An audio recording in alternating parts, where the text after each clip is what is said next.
Assalamu alaikum wa rahmatullahi wa barakatuhu. This is an important message about Imams and Shuyukh in Ramadan. We see them working really hard during the entire month of Ramadan. They're leading the Taraweeh, they're doing the iftar, handling with you, they're doing every single thing, they're leading the prayer, they're doing sahur with you, they're doing every single thing possible for the masjid. And many a times they're not appreciated well. They're not appreciated, acknowledged well for all their efforts, for all their support, for all their guidance that they provide, for all the religious support that they provide.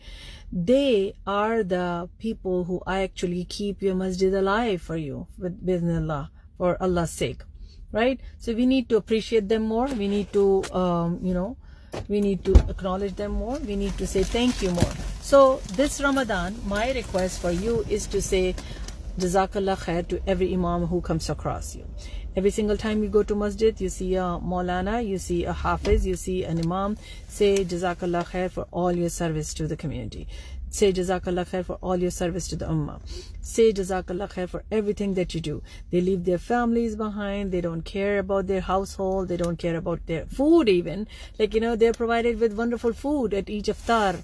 And, but they don't have time. They're just running around. So we need to acknowledge them. We need to support them. We need to appreciate them. And we need to make a special dua for them during this Ramadan, especially the last 10 nights of Ramadan.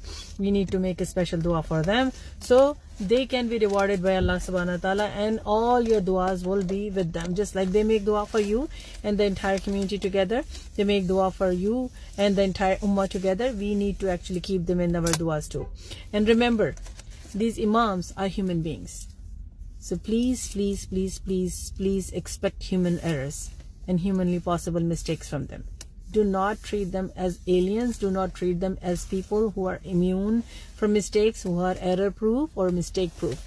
They are human beings. They make mistakes. They are human beings. They have shortcomings. They are human beings and they have stresses. They have family stresses. They have work stresses. They have community stresses. They have management stresses. They have all sorts of politics to deal with.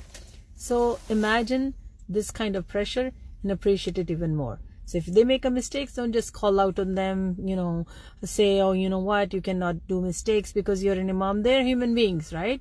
Only one human being on this earth was mistake proof. That was the last messenger of Allah subhanahu wa ta'ala, so Prophet Muhammad sallallahu alaihi wasallam. All of us are human beings. All of us make mistakes. So make dua for your Imams and for yourself and for them to continue serving you and your family, inshallah, and keep me in your duas too. Assalamu alaikum wa rahmatullah.